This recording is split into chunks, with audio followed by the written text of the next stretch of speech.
옥스포드 대학의 부설 이제 연구소가 있습니다. 그게 우리가 흔히 접하는 로이터 저널리즘 연구소라고 하는 전 세계 언론을 연구하는 그 단체죠. 여기서 뉴스 리포트라고 하는 걸 이제 내보내는데 2023년 뉴스 리포트가 6월 달에 나왔습니다. 네. 거기에 한국에서 가장 신뢰받는 채널은 MBC, 오. 가장 불신받는 건 조선일보, TV조선. 네. 이렇게 결과가 나왔습니다. 네. 보시면 원문 보고서를 영어로 된 걸 그대로 번역하면 네. 가장 신뢰받는 개별 뉴스 브랜드는 한국의 공영방송사 MBC로 지난해 대비해서 아주 의미 있는 증가세를 보였다. 그 다음이 YTN, KBS, SBS, JTBC 순으로 주요 방송사들이 신뢰도 순서에서 뒤를 이어갔다. 네. 대부분의 주요 신문사들은 신뢰도가 낮았다. 이렇게 돼 있습니다. 네. 가장 신뢰하지 않는 매체는 조선일보였다라고 이렇게 돼 있습니다. 정론직필 조선일보가 정론직필 조선일보가 국민들로부터 상당히 외면을 받고 있다. 가짜 뉴스와 싸우겠습니다 하는 조선일보가 네. 남들이 다 예스해도 우리는 노할 땐 노하겠습니다라는 조선일보가 국민들로부터 신뢰를 얻지 못하고 있는데, 자 그러면 로이터 저널리즘 연구소는 어떻게 이걸 연구를 했을까? 네. 한국에서 자료들을 보내주죠. 이것저것 다. 그래서 한국 자료를 갖다가 이제 나름대로 취합해서 보내주는 기관들이 있고 거기에 카운터파트가 되니까 저 저널리즘 보고서가 나오면 한국에서는 그 기관이 이걸 번역해서 출판을 합니다. 네. 그게 한국언론진흥재단입니다. 한국언론진흥재단에서 번역본이 나왔습니다. 지금 소개한 게 다 빠져버렸습니다. 일부러 안 했? 일부러 뺀 거 아닙니까? 아니요, 실수로 뺀 것 같습니다. 실수로? 설마 실수로? 해당 문단이 통째로 날아갔습니다. 번역이 어려웠나? 근데 이제 원고량을 줄이다 보니까 회사별로 뭐 어디가 몇 퍼센트로 제일 높고 어디가 몇 퍼센트로 제일 낮고 이런 것들이 다 뺐나 보다라고 관용을 베풀어서 이해할 수도 있는데 네. 다른 나라 거는 또 들어갔습니다. 예, 다른 나라의 언론사별 신뢰도는 네. 전달을 했고 꼴 보기 싫은 놈들은 그냥 말 안 해주는 거지. 한국 거는 뺐습니다. 그러면 여기서도 이해를 합니다. 까짓 거. 네. 그럴 수도 있지 뭐 올해는 뭐 그렇게 넘어가나. 그럼 작년에는 어떻게 했나, 재작년에는 어떻게 했나를 봐야 될 거 아닙니까? 네. 2020년부터 2022년에는 다 공개했습니다. 네. 근데 왜 2023년 들어와서는 갑자기 쏙 뺐나? 네. 이 이제 가짜 뉴스 소동이 벌어지고 네.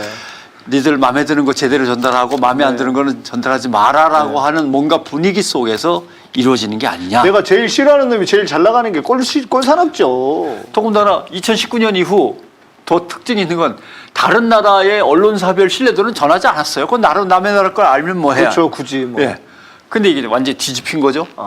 이런 문제가 벌어지고 있다. 이게 그 지면을 채웠네요. 다른 나라 소식으로. 그러니까 갑자기 빼버리니까 거기를 채워야 되니까 예. 채운 것 같이 보이는데 본인들은 로이터 저널리즘 연구소에서 당부하기를 네. 언론사별 신뢰도를 자세히 다 전하면 그걸 가지고 자기네들을 뭐 자랑하고 홍보하는데 너무 이게 오버해서 쓰니까 별걸 다 걱정하시네. 사용할 때 유의해서 사용해 주십시오라는 권고가 있었다. 그걸 받아들여서 논의하는 결과 빼자라고 논의가 됐다. 하여간 이제 그런 것 같아요. 못된 짓 하는 사람들은 예. 그놈의 거짓말 하려고 만드는 것도 참 그것도 일일 것 같아. 예, 참. 그런 문제가 벌어졌습니다. 또 하도 많아가지고 이게 양이 많아서 네. 뭘 할까 이걸로 해줘 뭐. 올해 들어서 윤석열 정부 들어서 정부가 언론사에 광고를 내보냅니다. 네. 그렇죠. 뭐 국민들한테 홍보할 것도 그렇죠. 있고 네. 정책을 뭐 정부 알려야 될 광고? 것도 있으니까 정부 네. 광고. 네. 정부 광고를 각 언론사에 나눠주는데 어떤 언론사는 급증했는데 어떤 언론사는 뚝 떨어졌다. 이게 왜 벌어지는 일일까에 네. 대한 문제. 네. 윤석열 정부 들어 정부 광고가 급증한 곳은 TV조선. 뭐 예상했다시피 급감한 곳, 급격히 줄어든 곳은 MBC. 예. 안 봐도 비디오죠, 뭐 이거. 안 봐도 비디오니까. 정부 광고 집행 증가율을 보면 7.4% 평균을 내면 증가했어요. 금액으로는? 전체적으로. KBS가 19% 늘었습니다. 오. 그다음 SBS가 14% 늘었습니다. 네. MBC가 16% 줄었습니다. 예. 바이든 날리면 사실 KBS 같은 경우는 박성중 국민의힘 소속 의원이 지난 정권 때 문정권이 KBS에 무려 445억이나 광고를 줬다. 사실 야 많이 줬다. 신문사는 그렇게 안 되던데라고 하지만 왜 그 차이가 나냐면 네. KBS 같으면 전국에 수십 개의 브런치가 있습니다. 그렇죠. 그러니까 거기에 다 골고루 나간 걸 다 합쳐보면 엄청나게 액수가 클 수밖에 없죠. 단가가 잘 서울에 있는 신문사하고 다릅니다. 예.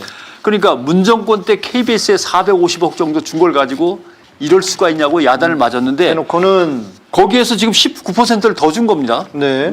윤석열 정부에서는. 그리고 SBS 14, MBC는 16 감소. 네. 왜 남은 19, 14 늘어나는데 MBC만 16 감소하냐? 그럼 TV조선은 얼마 늘었냐? 네. 그럼 아마 들으시는 분들은 거기서 한 10몇 퍼센트 늘었나? 55.6% 늘었습니다. 너났네, 너났어. 55.6%는 늘었습니다. 예. 그러면 절반 이상이 늘어났어요. 이게 지금 말씀드린 누구는 떡 하나 주면 되고 누구는 본래 우리 편이니까 여기는 아예 뭐 가래떡을 갖다 가만히로 해서 주든지 네. 그리고 누구는 두들겨 패버려야 돼. 이게 이제 확연하게 드러나는 거죠. 네. 이거 뭐 TV조선은 93억 원이었는데 146억 원으로 확 뛰어버린 이런 네. 신문마다 다 뭐 얘기를 하면 어우 이 자료를 다 읽어드려야 돼서 생략. TV조선이 제일 좋겠죠. 예. 지금 정권.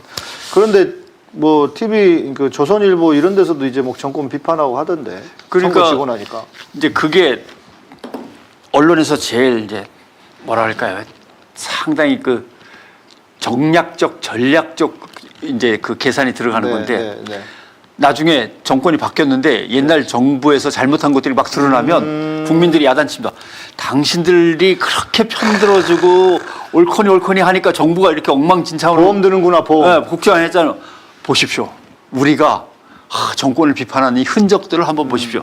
이제 이게 이제 근거 자료로 나오죠. 네. 두 번째 이유는 지금이라도 정부가 조금 수정을 해서 혼을 내고. 유권자를 지켜야 되는 거죠. 그렇죠. 그러니까 이대로 가다가 유권자 다 떨어져 나가게 생겼어. 우리까지 다 죽게 생겼으니까. 맨 처음에 그 서울 강서구 보궐선거 때 보셨죠? 앞 30%포인트 차이 나는 거 보셨죠? 네. 그때 얼마나 공포스러웠겠어요. 그렇겠죠. 예. 근데 나중에 18% 정도로 예, 뭐 예. 줄었습니다만 그나마. 20%도 아니고 30% 뒤진다? 선거에서 예. 여당인데 예. 이거 뭐 엄청난 충격이죠. 근데 이걸 이제 보수 언론들을 보면 야 여기쯤에서 끝내고 뭔가 다듬어 갖고 다시 시작해야지 이대로 가다가는 뭐 어휴 이렇게 생각을 하는 거죠. 그러니까 뭐 언론이 보수 언론이 뭘 정신 차려서 그런 건 아니고. 다 계산하는 거죠. 이게 그러니까요. 고도의 계산입니다. 예. 그런 점에서 이 언론은 뭐 그렇게 해도 뭐 정확하게 보도를 한다면 할 말은 없습니다만은 네. 예. 뭐 이제 그런 방식으로 어찌됐건 균열이 생기는 거니까요. 네. 조금씩은 그래도. 아무튼 그런가요? 라고 하실 분도 계신데 생각해 보시면 아시는 게 박근혜 대통령이 탄핵될 때 네.